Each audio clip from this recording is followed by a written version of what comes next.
Welcome back to the Critical Care Shock Lecture Series. This lesson specifically addresses vasoactive therapy in the ICU. As you know, my name is Bob Gibson, and I have no relationship with the industry or any financial disclosures to report.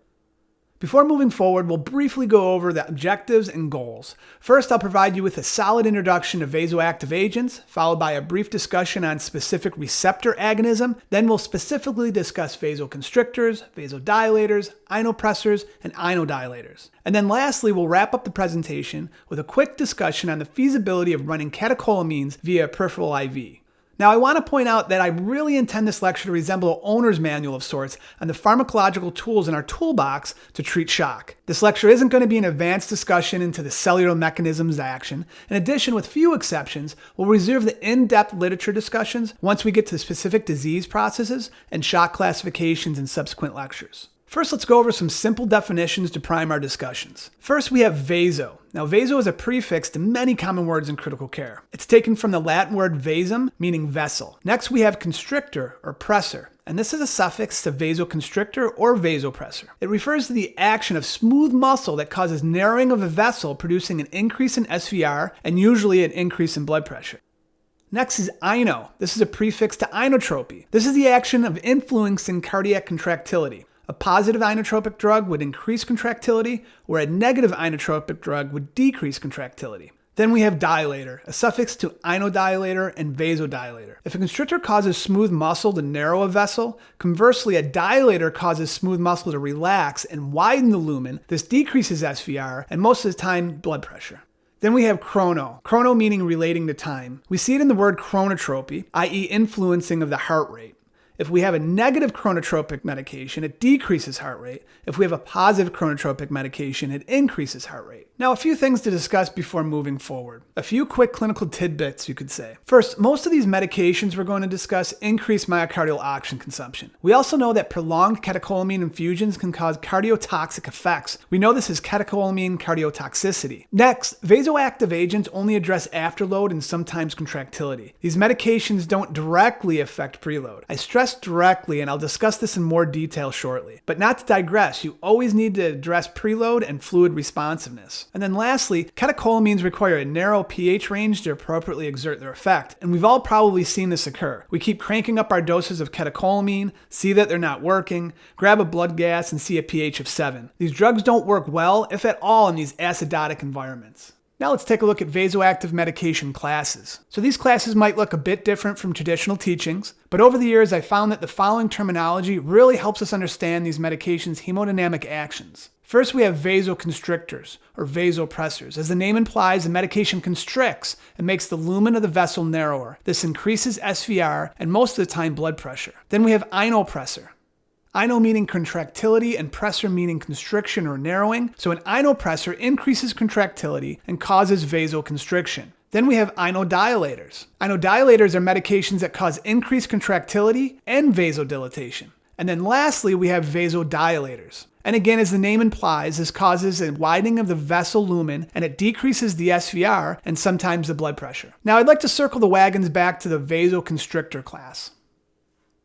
I'd like to merge our previous talks on venous return and our current discussion on vasoconstrictors. Recalling when I recently mentioned that these medications, specifically vasoconstrictors, don't directly affect preload, well, there's a bit of an exception here. Remember this bathtub model of venous return. We have unstressed volume and stressed volume. Unstressed volume is the venous blood volume reserve predominantly found in our splenic vascular bed. It doesn't directly contribute to venous return or cardiac output. But when we apply a medication with constriction or pressor effects, it increases the SVR, causing a clamping or squeeze.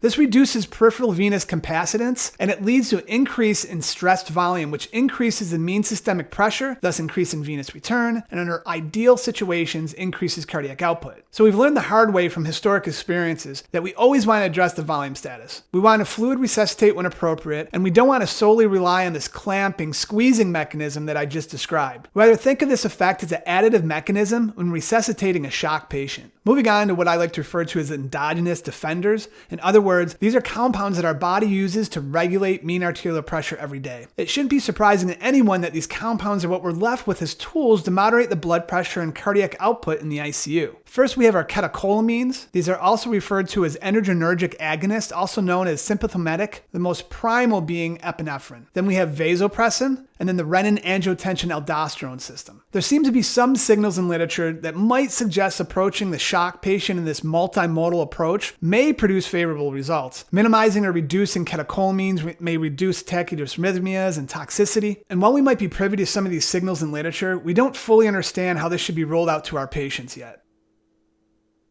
Looking a bit more into catecholamines, the column to the left represents endogenous catecholamines. In fact, the downward progression of this column is a synthesis pathway. Dopamine is a precursor to norepinephrine. Norepinephrine is a precursor to epinephrine. The column to the right represents synthesized compounds, in other words, man-made catecholamines. These include dobutamine, isoproterenol, and phenylephrine. Now let's look at vasoactives, morbidity, and mortality. We've obviously known for a long time that shock was bad for us, and we've known since about the early 90s that vasoactives aren't great for us either. We can depict some of these findings in these slides. Here the y-axis shows survival, the x-axis shows time or days. Now this is a population of septic shock patients that were retrospectively observed according to their norepi dose and mortality. So the overall mortality in the study was about 44 to 48%. The study differentiated patients based on their norepinephrine dose. So in one subgroup it was less than 1 mic per kilo per minute, and in the other subgroup it was greater than 1 mic per kilo per minute. On this line, you can see patients' 90-day survivability in the subgroup that required less than 1 mic per kilo per minute of norepinephrine. Alarmingly, this graph line shows the large decrease in survivability in patients needing norepinephrine at doses greater than 1 mic per kilo per minute. In fact, the mortality reached 90% for 20% of the subgroup population that required the higher dose of norepinephrine. It turns out the max dose of norepinephrine for survivors was around 0.3 mics per kilo per minute, where the max dose norepinephrine for non-survivors was around 0.8 mics per kilo per minute. Now this is a retrospective review, so it's not possible to discern causation from correlation, but regardless, it sends a concerning signal. This next study is an often cited paper, mostly because it's so startling. This was an observational study with septic shock patients. Overall, the in-house mortality was low to moderate, around 41%. But when the norepinephrine dose exceeded 20 mics a minute, the mortality jumped to 71.9% and then subsequently increased with additional agents. So patients on 3 high-dose agents suffered a mortality greater than 90%. To break down the dosing effect a bit more, you can see in the graph to the right how mortality increases as the norepinephrine equivalency dose increase. And unfortunately, we see the same relationship of vasoactive use and mortality in the post-cardotomy cardiothoracic surgery patient. Mortality increases progressively as we go from low dose to moderate dose to high dose inotropes. Then our mortality exponentially increases as we add our second line and our third line vasoactive inotrope. In addition, vasoactive use has been independently linked to increased mortality in the acute MI cardiogenic shock population. We're a few steps in front of ourselves with discussing CPO or cardiac power output, but to make things brief, it's a calculation of the heart's pumping ability, and it's strongly correlated to the mortality in the setting of cardiogenic shock. To simplify this graph's findings, patients with low or poor cardiac power output, their mortality started at 22.7%, and that was with no vasoactives. Mortality increased to 55% with 1 vasoactive agent, and then further increased to 65% with 2 vasoactive inotropic agents on board. So enough about mortality. Let's dig into discussing the receptors as to which these vasoactive drugs agonize or activate. Let's first start with alpha-1. Now technically there's 2 alpha receptors. We're talking about alpha-1. When alpha-1 receptors are agonized, this results in potent vasoconstriction, and this has no direct or significant cardiac stimulating effects. Moving on, we have the beta-1 receptor. When the beta-1 receptor is agonized, it results in positive inotropy, positive lusotropy, positive chronotropy, and positive dromotropy. So this is an increase in contractility, an increase in cardiac relaxation,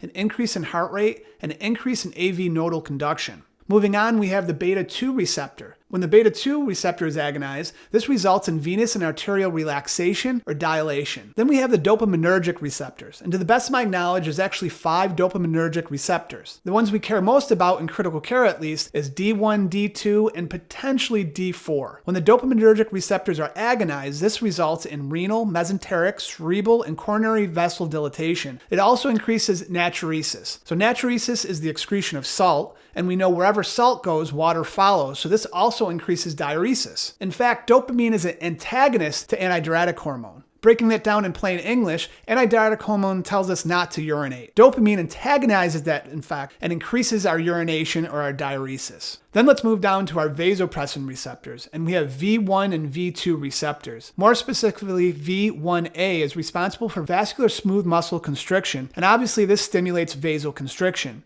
V2 receptors, when these are agonized, this mediates water reabsorption in the kidneys. And why? Because vasopressin is essentially antidiuretic hormone. It halts the excretion of water and increases the reabsorption. Then we have the RAS receptors, and I'm saying this globally. This is the renin-angiotensin-aldosterone system. More specifically in this lecture, we're talking about angiotensin II, and this is a very potent vasoconstrictor, but what some folks don't know is it also stimulates the release of aldosterone and vasopressin. And then lastly, we have the phosphodiesterase inhibitors, type 3. When this receptor is agonized, it results in inotropy, lusotropy, and vasodilatation. Lastly, this slide's meant as an overview of some of the medications that we're going to discuss in this chapter's lecture. We have our vasoconstrictors, phenylephrine, vasopressin, and angiotensin II. We have our inopressors, that's dopamine, norepinephrine, and epinephrine. And we have our inodilators, that's dobutamine, milorone, and isoproterenol. You can also see what receptors are agonized by what medications, and in addition, you can observe medication dosing guidelines. I'll give you a few moments to peek at this grid while I explain the format for the remaining of the chapter's lecture. To make the content more digestible, I'm going to break up specific discussions like vasoconstrictors, vasodilators, inotropes, inodilators, and peripherally administered catecholamines in their own short lessons. So if you need a break, go ahead and take it. I'll see you for the vasoconstrictor lecture next.